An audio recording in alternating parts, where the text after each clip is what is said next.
Bueno, no sé si ustedes han estado pendientes de las noticias de estos días, pero en Madrid había, bueno, periódicamente hay casas de subasta, ¿no? Donde subastan obras de arte, antigüedades, y a veces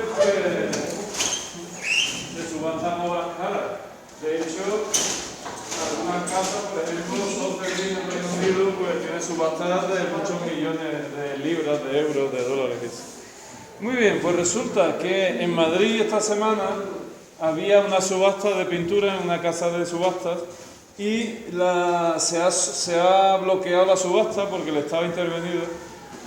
Salía esta obra subasta por 1.500, la partida eran 1.500 euros. Y resulta que se ha sospechado que podía ser un Caravaggio auténtico, que estaba perdido. Esta es la obra, bueno, la obra se ve fatal. Como vemos aquí, no saldrá a la venta. El Estado español ha bloqueado la venta. ¿Por qué? ¿Quién quiere leer por qué ha bloqueado el Estado español la venta?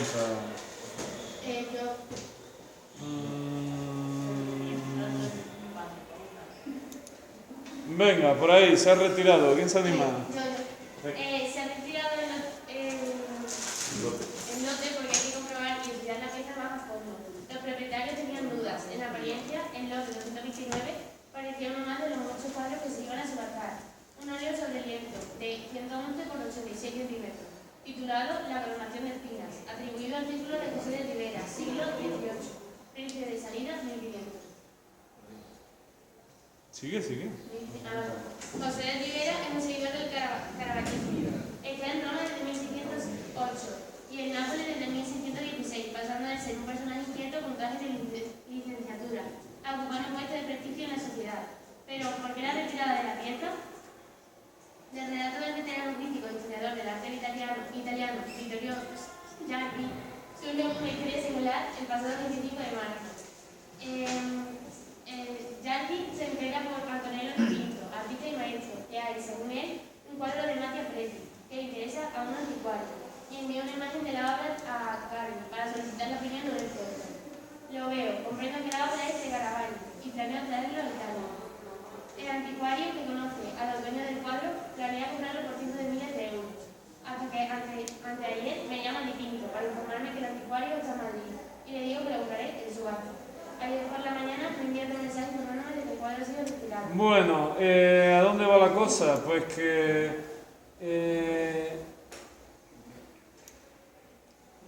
parece ser que el cuadro se considera que es del círculo de José de Ribera, que sigue a Caravaggio, un seguidor de Caravaggio, pero se está empezando a sospechar que puede ser un Caravaggio auténtico. Entonces un cuadro que iba a salir a subasta por 1.500 euros de partida, de repente se estima que puede costar ¿cuánto? De 100 a 150 millones de euros. No ha salido a subasta, pero ahora va a empezar una pelea legal. ¿Por qué? Porque si el Estado va a intentar declararlo bien de interés cultural. Si lo consigue, el Estado podría poner una serie de limitaciones. Por ejemplo, te puede poner la limitación de que no salga de España, aunque esté en una colección privada. Por ejemplo, ¿me puedo comprar un castillo en España? ¿Hay castillos a la venta? Sí. Respuesta, sí. Pero el castillo, si está declarado bien de interés cultural, tiene una serie de limitaciones. Por ejemplo, me pueden decir, pues tiene que hacer una serie de visitas al año, ¿no? De días visitables. O, imagínate que yo compro el castillo y digo, bueno, pues ahora yo tiro esta torre y hago aquí, pues no sé qué. No puedo tirar la torre. Es decir, me piden, a lo mejor antes de hacer una obra en el castillo, me piden hacer un proyecto arquitectónico que vaya a cultura, que cultura me diga, pues esto sí lo puede hacer usted, pero esto no. Por eso mucha gente no se quiere comprar edificios históricos, porque te ponen un montón de límites, no puedes hacer lo que te dé la gana. Mientras que si tú compras un edificio moderno, puedes tirar o modificar lo que te parezca. Bueno, el caso es que esta semana ha salido un posible Caravaggio, no sabemos si será o no será. Y la imagen, hombre, la imagen no se ve gran cosa. Es un Cristo en la pasión, ¿no? La coronación de espinas, creo que se llama. ¿Será un Caravaggio? ¿No será un Caravaggio? Probablemente, porque Ya veremos, no sabemos tanto. Bueno, nosotros a lo nuestro es... ¿Qué es lo nuestro? Esto lo cerramos. Esto también lo cerramos. Esto también lo cerramos. Esto también lo cerramos. ¿Y qué me decía?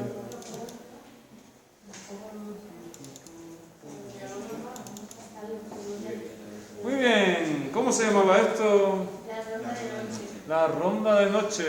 En Holanda se ponen de moda los retratos colectivos. Veíamos este, ¿cómo se llama este?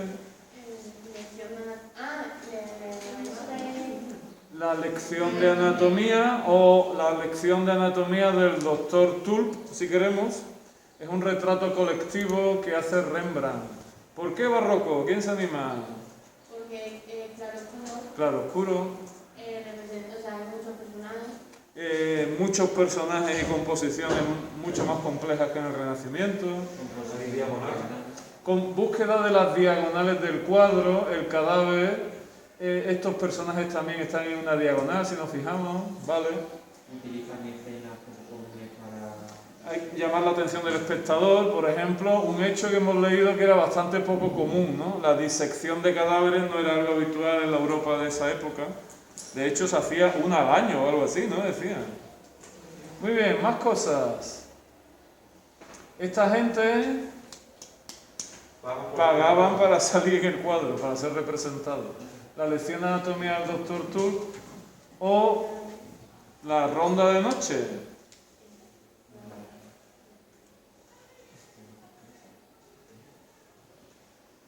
Muy bien, esto es un autorretrato. ¿Qué era un autorretrato? Un retrato que se hace uno a sí mismo. Y este está, ¿dónde está el retrato? En el Museo del Louvre, en París, hacia 1660. Y aquí tenemos una cosa un poco rara, ¿no? ¿Esto qué es? Una vaca. O un buey. Bueno, lo mismo, un buey abierto el canal. ¿Por qué es un poco raro eso? Es raro que lo pintado, pero... Hombre, no, es una cosa de la vida cotidiana, pero ¿era un tema habitual? No, en la historia del arte no era un tema habitual que se representara en la pintura. Sin embargo, ¿por qué Rembrandt pinta un buey abierto en canal?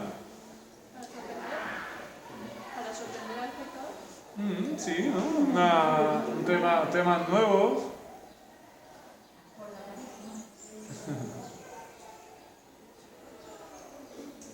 Bueno, Vermeer. De Vermeer tenemos muchos cuadros que siguen siempre el mismo esquema. La ventana en la izquierda, una vida de la cena cotidiana y un personaje aquí. De hecho, no sé si han visto ustedes una película que se llama La joven de la perla, ¿o les suena? ¿Les suena o no les suena?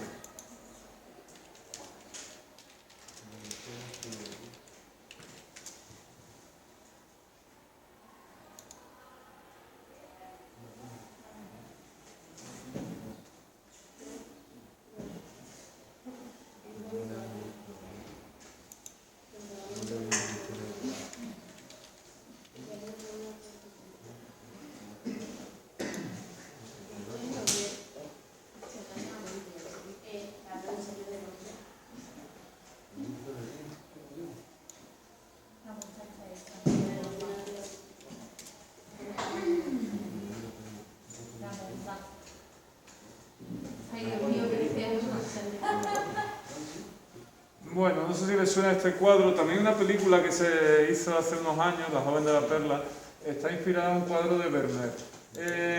Normalmente casi todos los retratos de Vermeer tienen una ventana en lado izquierdo, un personaje normalmente masculino que lo ilumina la ventana y escenas de la vida cotidiana. De hecho, si nos fijamos aquí, esto en el fondo, ¿qué es lo que es?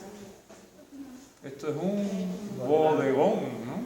Esto es un bodegón. Aquí tenemos otra vez otro cuadro de Vermeer. ¿Y por qué se identifica? Pues otra vez, igual que le pasaba al matrimonio Arnolfini, ¿no? La ventana a la izquierda, la cama a la derecha, el personaje femenino iluminado por la ventana. Y siguen la minuciosidad en la pintura de los primitivos flamencos. De hecho, si nos fijamos aquí, ¿qué se ve? El reflejo del personaje femenino en la ventana.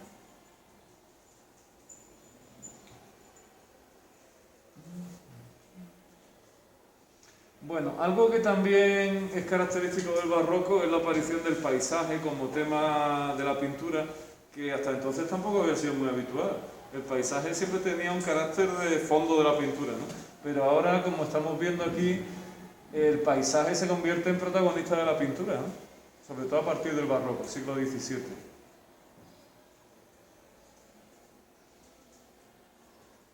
Muy bien, y aquí tenemos una pintura de Frans Hals y tenemos otra vez el ¿qué? El retrato colectivo típico de Holanda, ¿no? En este caso se llama los regentes del hospicio, son los que dirigen un hospicio, un hogar para niños huérfanos. Y otra vez tenemos lo mismo, retrato colectivo. Bodegones. Muy bien, el barroco hemos dicho que es el arte asociado a la monarquía absoluta. ¿De quién va a haber muchos cuadros? Pues de los reyes, de Luis XIV, por ejemplo. Fijaros una cosa curiosa, a mí me llamaba la atención este cuadro, el tacón formaba parte de los zapatos masculinos en el siglo XVII.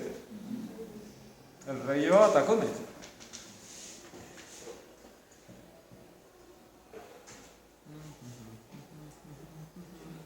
Tachán, tachán.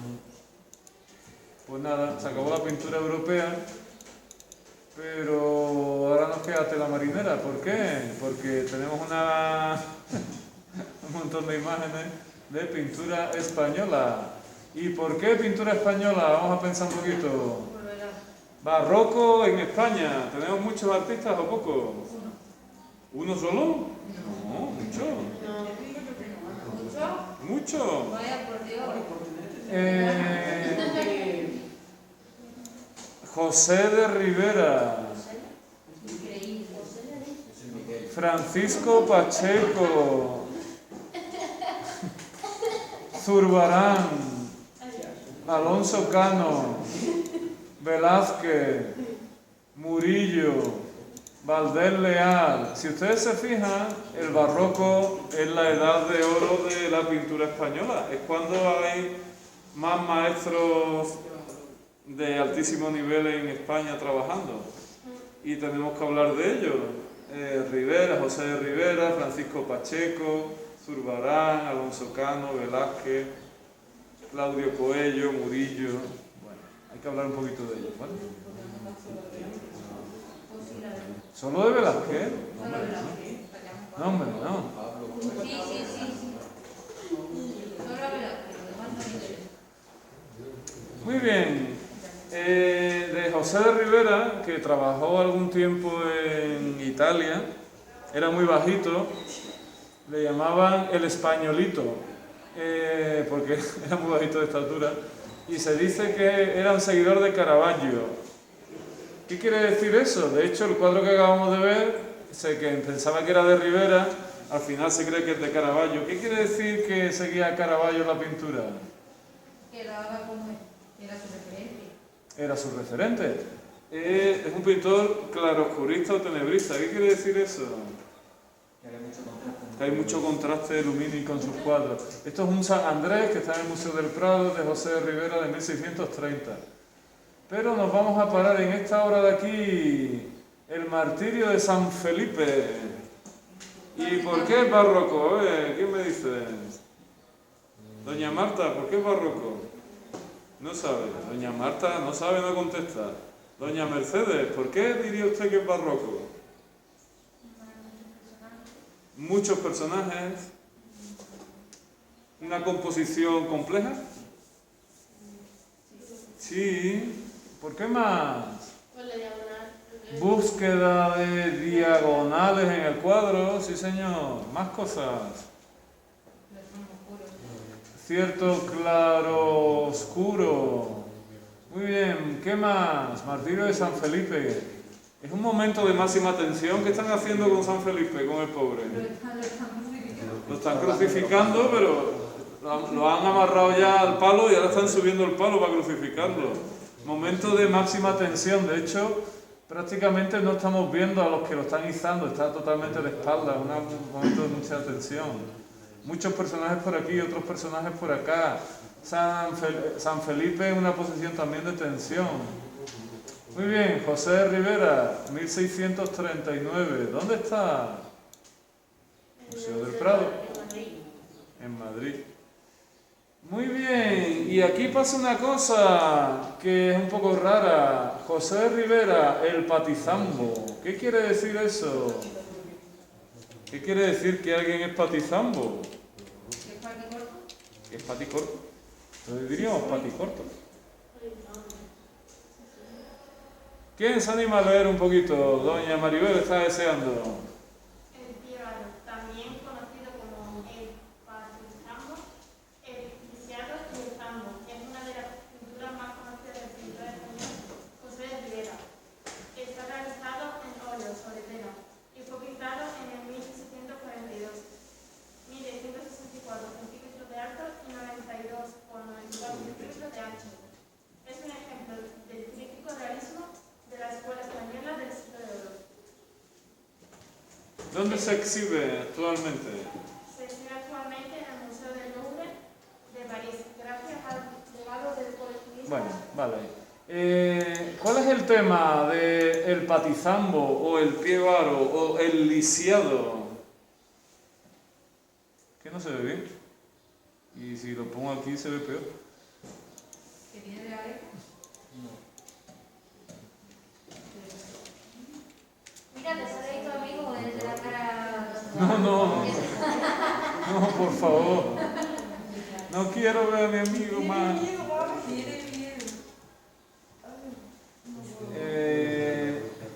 Bueno, un piebaro, el que tiene un piebaro o lisiado se refiere, bueno, lisiado pueden ser de muchos tipos, pero el piebaro que tiene un pie deforme. Si ustedes se fijan en el cuadro, el niño está contento, lleva un palo, lleva una nota en la mano y el pie lo tiene deforme, por eso se llama el piebaro o el patizambo. Y la pregunta es, ¿por qué el pintor se fija, hasta ahora en la historia del arte, los protagonistas solían ser reyes, princesas, la clase alta, ¿no?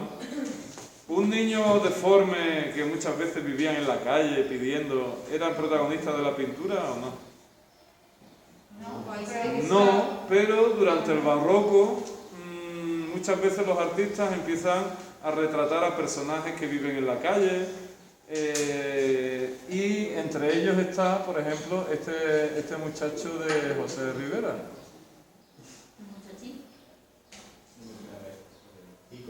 Digan ustedes. Alonso Miguel de Tobar era del barroco. Pues vamos a investigar ahora mismo, no lo sé. Y ese tipo de gente no podía pagar, ¿no? Al autor. No, no pagaba.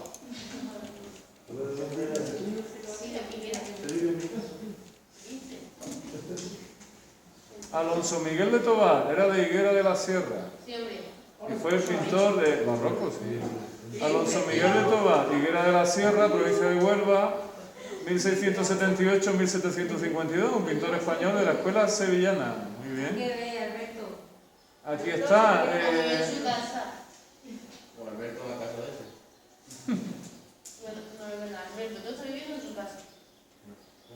Mira, Osorio era un admirador de Murillo, del que vamos a hablar en este tema, y Tobar también lo fue. Fue aprendiz del taller de Domingo Martínez, con quien trabó una estrecha amistad. Vivía en la calle Alcázares, en San Juan de la Palma, cerca de la calle Feria, donde se organizaba un mercadillo de pintura. Tobar empezó a trabajar por cuenta propia en torno a 1702. Este año estuvo trabajando como pintor para la parroquia de Zufre, cerca de Higuera de la Sierra. En 1703, de nuevo en Sevilla, tenía su residencia en la calle Boteros, en San Ildefonso. En 1709 contrajo matrimonio con Francisca Teresa Cabezas, hermana de los arquitectos Alonso y Bernardo Cabezas de Miranda. Posteriormente se trasladó a la calle Linos. En 1714, calle Mesones.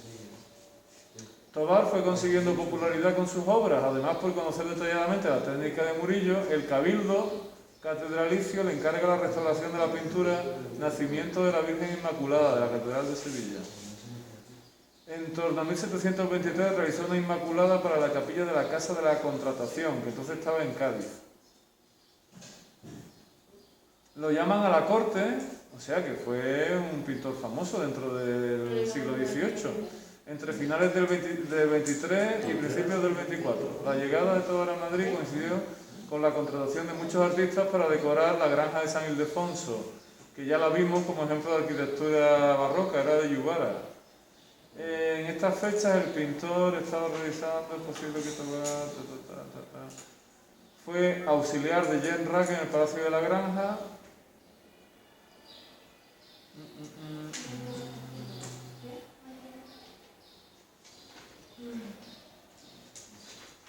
Muy bien, pues sí, es un pintor de higuera y aquí tiene un montón de obras, pero claro, no todas tienen enlaces a internet, no se pueden ver.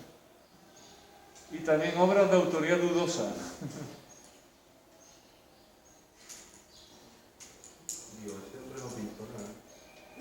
Bueno, ten en cuenta que si tu oficio era pintar, pues estás todo el día pintando. Alonso Miguel de Tobar, aquí lo tienen, en barroco. Bueno, vamos con el pie varo.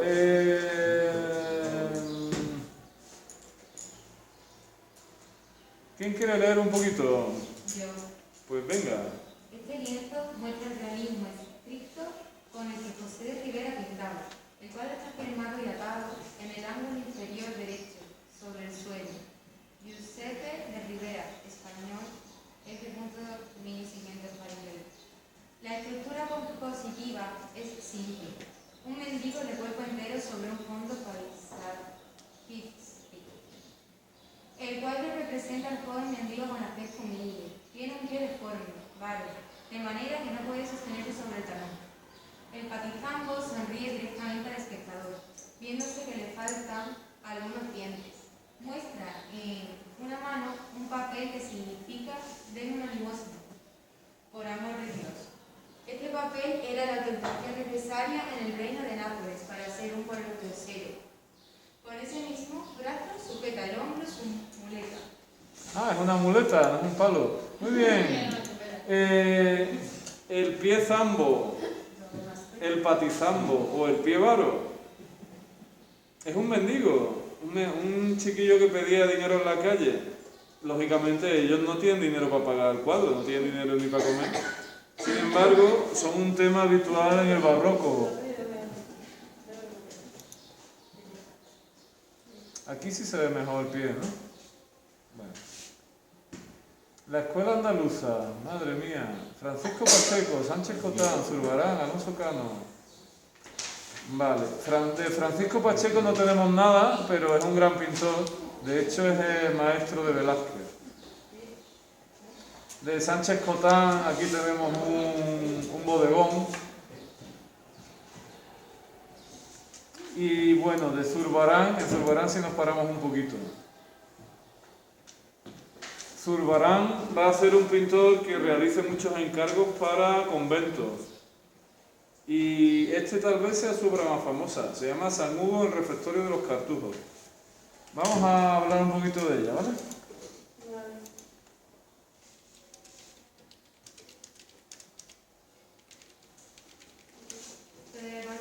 Claro.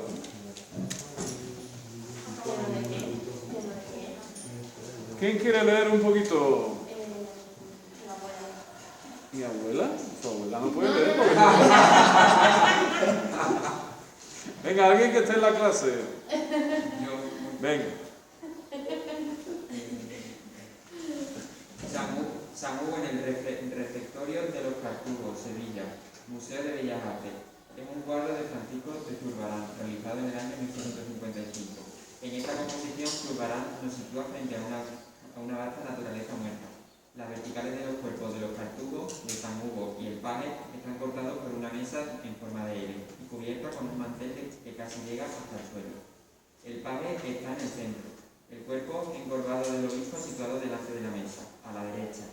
Y el ángulo de la mesa evita el sentimiento de rigidez que podría derivarse de la austeridad de la composición.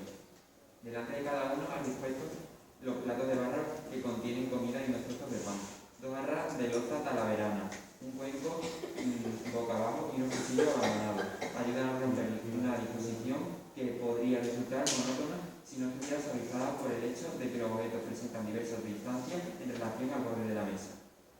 La iconografía del cuadro... Bueno, que siga leyendo otro, que esto ya es mucha tela. Javi está deseando leer. La iconografía del cuadro no es muy habitual. Cuenta la historia de los 7 primeros cartujos, entre los que se encuentra San Bruno, el fundador, o fueron alimentados por San Hugo, por aquel entonces obispo de Grenoble. Un día este último visitó a los monjes y para comer les pidió carne. Los monjes vacilaban entre contravenir sus reglas o ofrecer esa comida. Mientras debatían sobre esa cuestión, los monjes cayeron en un sueño extático. 45 días más tarde, San Hugo les hizo saber por medio de un mensajero que iban a ir a visitarle. Cuando este regresó, le dijo que los cartujos estaban sentados a la mesa comiendo carne, estando en plena cuaresma. San Hugo llegó al monasterio y pudo comprobar por sí mismo la infracción cometida. Los monjes se despertaron del sueño en el que habían caído y San Hugo le preguntó a San Bruno si era consciente de la fecha en la que estaban y la liturgia correspondiente. San Bruno, ignorante de los 45 días transcurridos, le habló de la discusión mantenida acerca del asunto durante su visita. San Hugo, incrédulo, miró los platos y vio como la carne se convertía en ceniza. Los monjes, inversos en la discusión que mantenían 45 días antes, decidieron que en la regla que prohibía comer carne no cabían excepciones. Bueno, la cosa está un poco complicada. ¿Cuál es el tema? ¿Alguien se ha enterado? Algo con la carne. Algo de comer carne. ¿Qué se supone que pasó? ¿Alguien se enteró o nadie se enteró? Se supone que en el catolicismo, durante la cuaresma, ¿qué es lo que no se puede comer? No se puede comer carne. Pero resulta que va a venir un personaje al convento y les pide que le pongan carne. ¿Y qué hacen los monjes? Se ponen a discutir si poner carne o no poner carne porque es cuaresma. Y claro, no está bien. Y en ese momento ocurre un milagro y se quedan 45 días dormidos. ¿Y qué ocurre? Que cuando llega este personaje y le han dicho que están comiendo carne los monjes, se acerca y cuando toca la carne se convierte en ceniza. Es un milagro, por así decirlo. A lo que vamos, Zurbarán va a ser el gran pintor de los monjes. En este caso, además, tenemos algo también muy barroco, que es lo que es. Tenemos aquí una escena principal, que es el milagro de la carne, del sueño de los monjes, de que la carne se convierte en ceniza.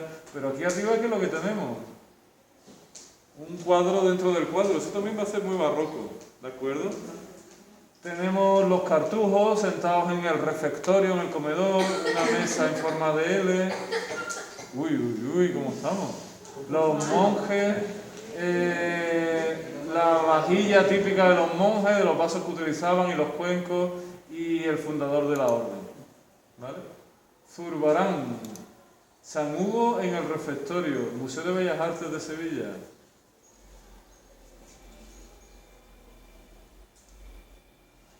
O bueno, aquí tenemos también un bodegón de Zurbarán.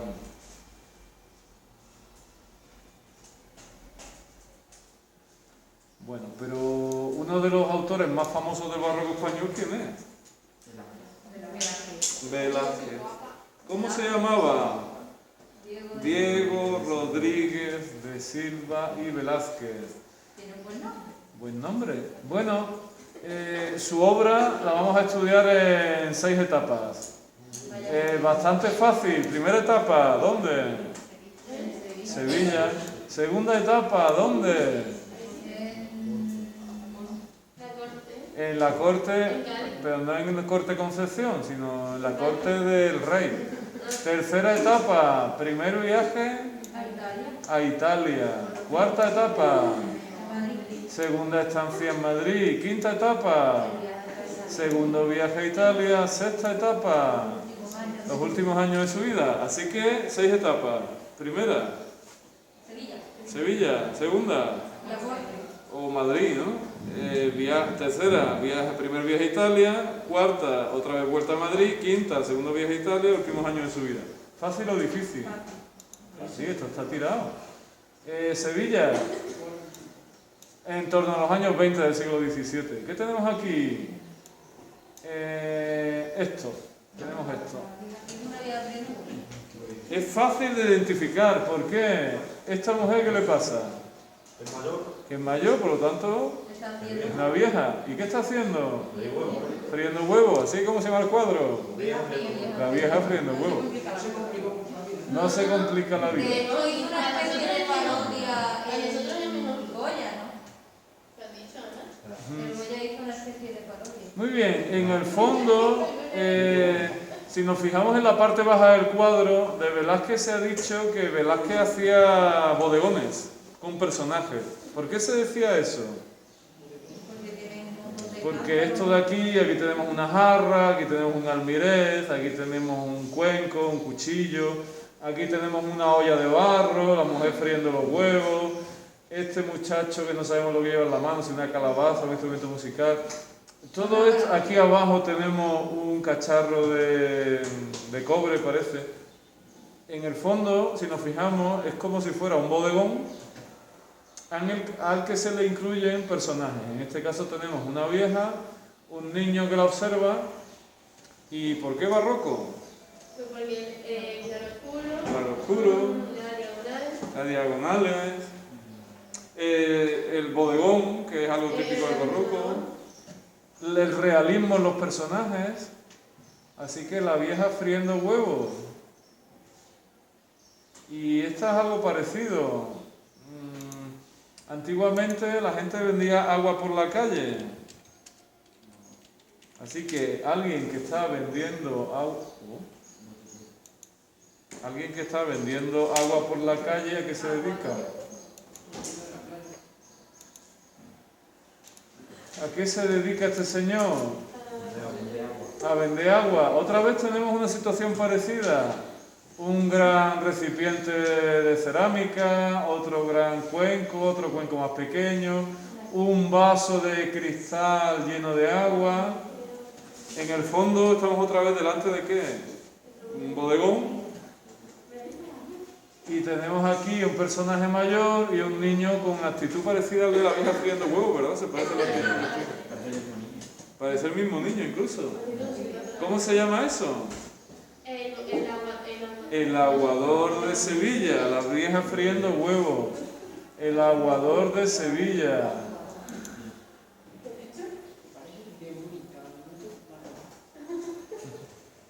Muy bien, esto no se ve nada con la luz que tenemos. Cristo en casa de Marta. En verdad van a ser fáciles de recordar los nombres de Velázquez. Velázquez, muy facilito, por lo menos la etapa sevillana es fácil. Bueno, eso lo estamos oyendo. Cristo en casa de Marta y María. Muy bien, ¿quién me dice algo?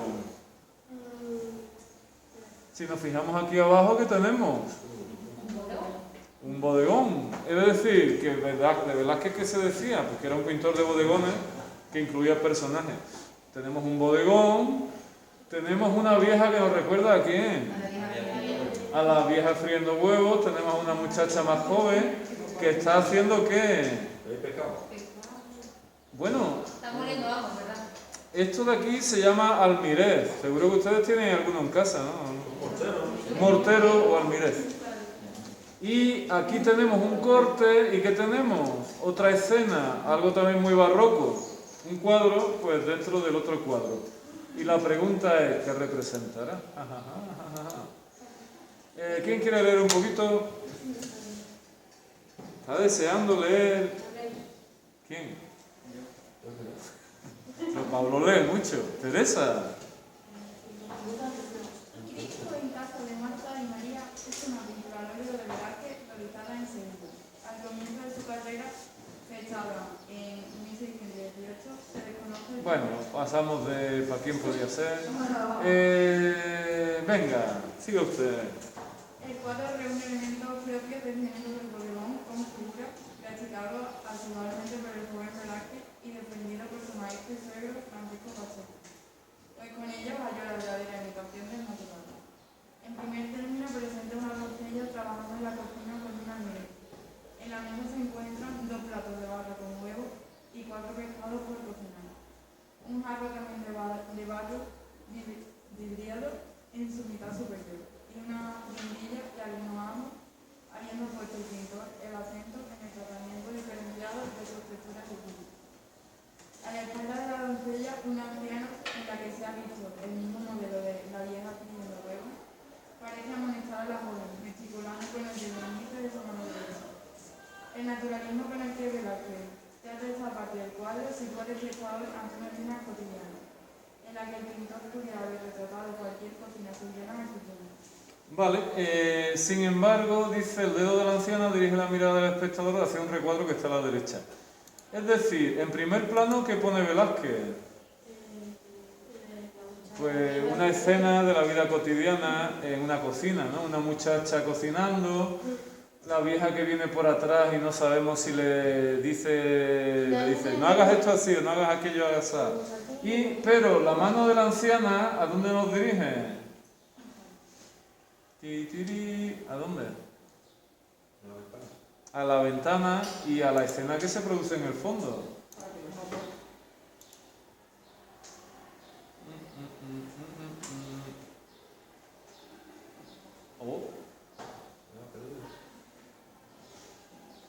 Venga, sin embargo, ¿quién quiere seguir leyendo? Doña Ana está deseando.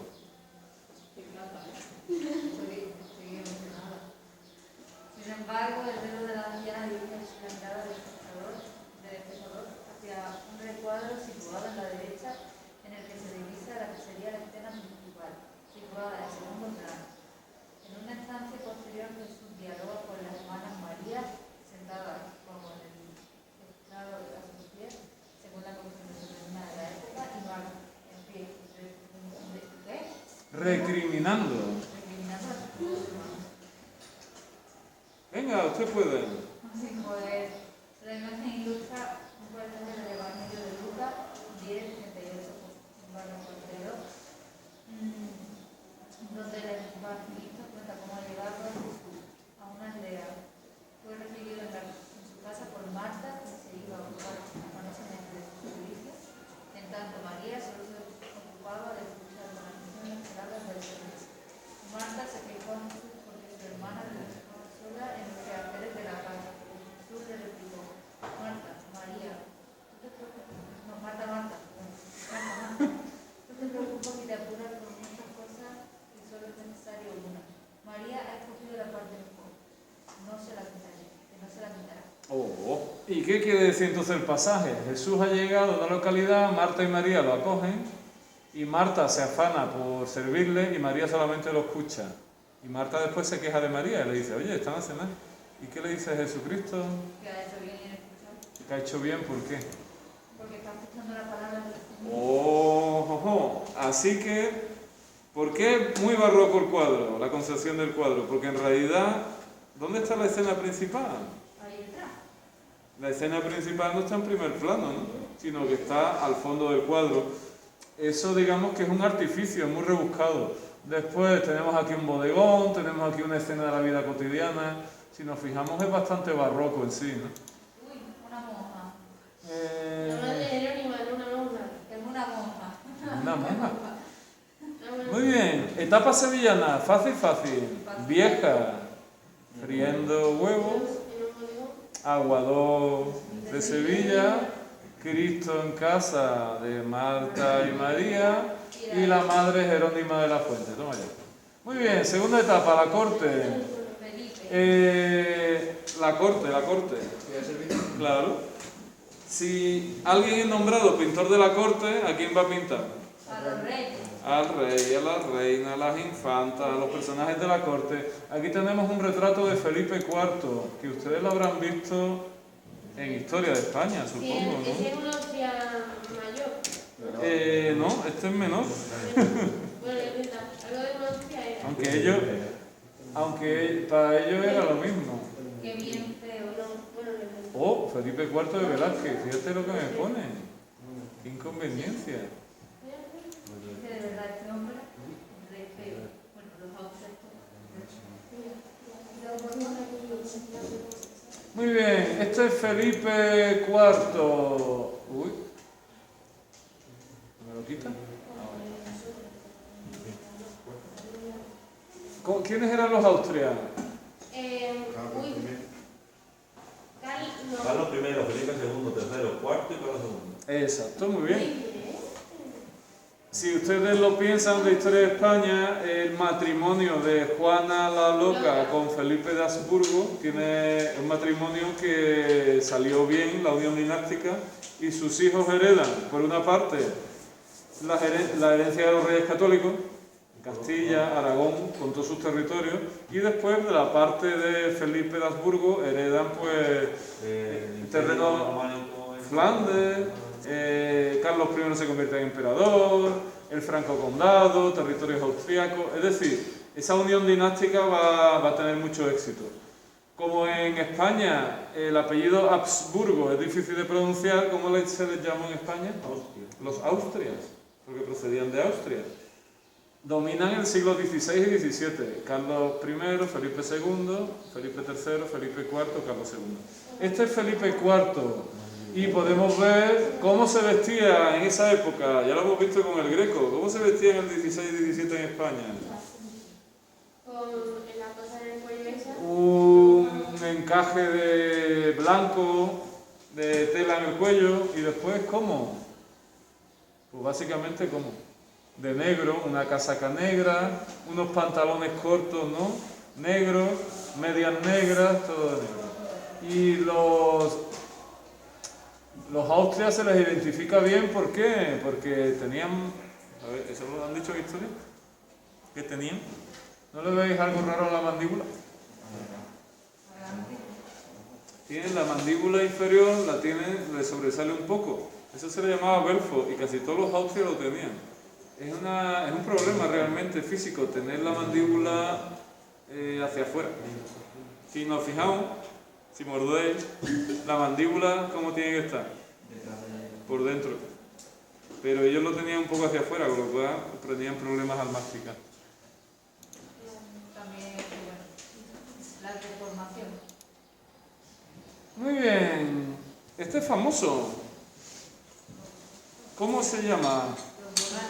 ¿Los borrachos o el triunfo de Baco? Dice los gatos. Uy, ¿qué leí esto?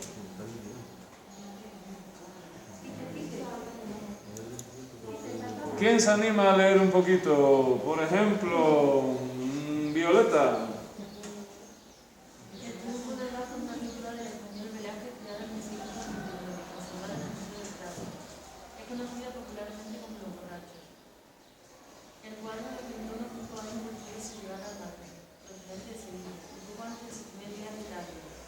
En los sitios reales, Velázquez pudo contemplar la colección de pintura italiana del rey, y hubo de quedar impresionado por los cuadros pintóricos con el nudo que tenía la colección, sumamente raros en su Sevilla natal, por lo cual se animó a tratar el mismo género, si bien con un enfoque muy personal. Vale ahí. Venga, a partir de ahí. El cuadro describe una escena donde aparece el dios Baco que corona con hojas de higuera a uno de los 7 borrachos que lo rodean. Podría tratarse de un poeta inspirado por el vino. Otro personaje casi mitológico observa la coronación. Uno de los personajes que acompañan al dios mira al espectador mientras sonríe. En ella se representa a Baco como dios que premia o regala a los hombres el vino que lo libera temporalmente de sus problemas. En la literatura barroca, Baco era considerado una alegoría de la liberación del hombre frente a su esclavitud de la vida diaria. Puede que Velázquez realice una parodia de dicha alegoría por considerarla mejor. El dios está metido en la obra como una persona más dentro de la pequeña celebración que se representa, pero proporcionándole una piel más clara que a los demás para reconocerlo con esta realidad. La escena puede dividirse en 2 mitades. La de la izquierda con la... Bueno, vale. Si nos fijamos, el tema es mitológico, ¿no? ¿Por qué? Porque representa al dios Baco. ¿Cómo se representa a Baco? ¿Cómo se le distingue? Es joven, ¿no? Así, camiseta. Joven, tiene una piel clara, es un dibujo mucho más clásico, más renacentista, ¿no? Se parece a la pintura que hacían los Carracci en las bóvedas. ¿Y cómo se distingue? ¿Y los borrachos cómo son? Borrachos. Tienen la piel mucho más oscura, son personajes extraídos de la vida cotidiana, gente anónima. Ya hemos visto cómo José de Rivera cogía como protagonista al Patizambo, ¿no? A un niño deforme que pedía por las calles. Velázquez cogía como modelo de su obra a una vieja friendo huevos, a un aguador, personajes populares que tomaba de las calles de la ciudad. Los borrachos de Velázquez son personajes totalmente populares de la vida cotidiana, incluso probablemente eran apuntes del natural de gente que conocía el artista. Sin embargo, Baco se representa en otro plano, ¿no? Con colores mucho más claros, mucho más clásicos. Tú has dicho antes algo de Goya. Mira. A doña Ana. ¿Sí? Don Goya. Grabado de Goya. Sí, pero yo me refería a lo de la vía, lo de la vía. En la vieja no sé. Sí, Pero el dragón negro. en Goya influyó mucho Velázquez. Claro. De hecho creo que Goya lo dice, que dice que una de las grandes influencias que ha tenido es Velázquez, no sé si dice Rembrandt y la naturaleza, dice que es lo que más influyó en su obra. Ya lo veremos cuando lleguemos. Bueno, esto es un grabado, cuando hablemos de Goya ya hablaremos de lo que es un grabado. Goya. Grabado por Goya. Goya.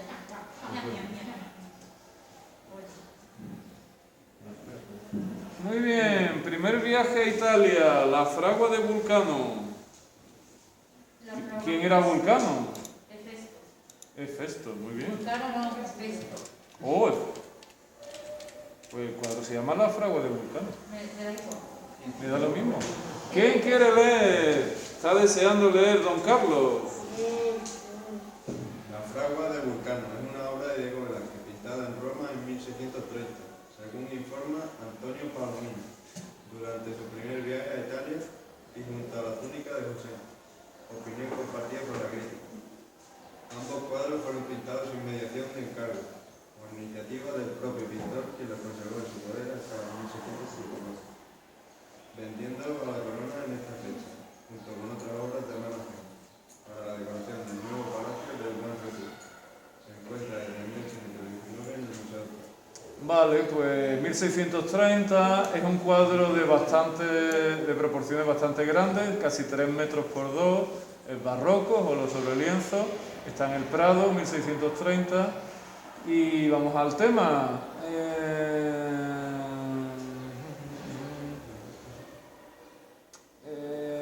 Venga, ¿quién se anima a seguir leyendo? Doña Rocío Portela. Oye, Rocío no ha venido hoy. No puede dar falta. Pues Doña Zaira tampoco ha venido hoy.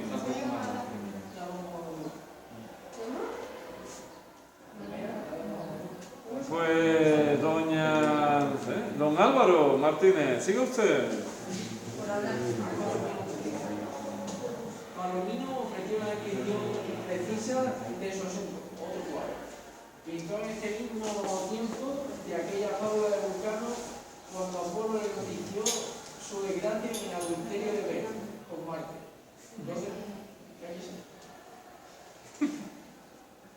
¿Dónde está Vulcano? Asistido de aquellos allanes cíclopes en su fragua, tan descolorido y turbado que parece que no respira. El motivo está tomado de la metamorfosis de Ovidio y refleja el momento en que Apolo, el dios del sol que todo lo ve, revela a Vulcano el adulterio de Venus con Marte, del que él ha sido el primero en tener noticia. El herrero Vulcano, esposo ofendido al recibir la noticia, perdió a la vez el dominio de sí y el trabajo que estaba realizando para él. Bueno, ya está, así que tampoco hay mucho más. ¿Cuál es el tema? Apolo se presenta ante Vulcano y ¿qué le dice? Que te han puesto los cuernos. Que su mujer, Venus, lo está engañando con Marte. Entonces, pregunta, ¿quién es Apolo? El dios del sol. Este de aquí, lo tenemos a la izquierda del cuadro, es luminoso, desprende luz. ¿Quién es Vulcano? Con una cara de espanto. ¿Qué cara se le ha puesto a Vulcano? ¿Se la ha cambiado la cara? Se le ha cambiado la cara. Dice en la descripción, ¿no? Decía el historiador del arte que Vulcano pierde el control de sí mismo y pierde el control de la obra que estaba haciendo. Este es Vulcano. ¿Qué tiene aquí? Pues un yunque, unas tenazas, un martillo en la mano derecha que no se ve, metal al rojo vivo. ¿Y estos personajes qué hacen? Están ayudando a Vulcano. Aquí, por ejemplo, hay una armadura. Aquí... ¿Perdón? Puede ser. Aquí hay otro personaje en el fondo. Muy bien, la fragua de Vulcano. Anda, pues ya es la hora. Qué pena. Bueno, pues buen fin de semana.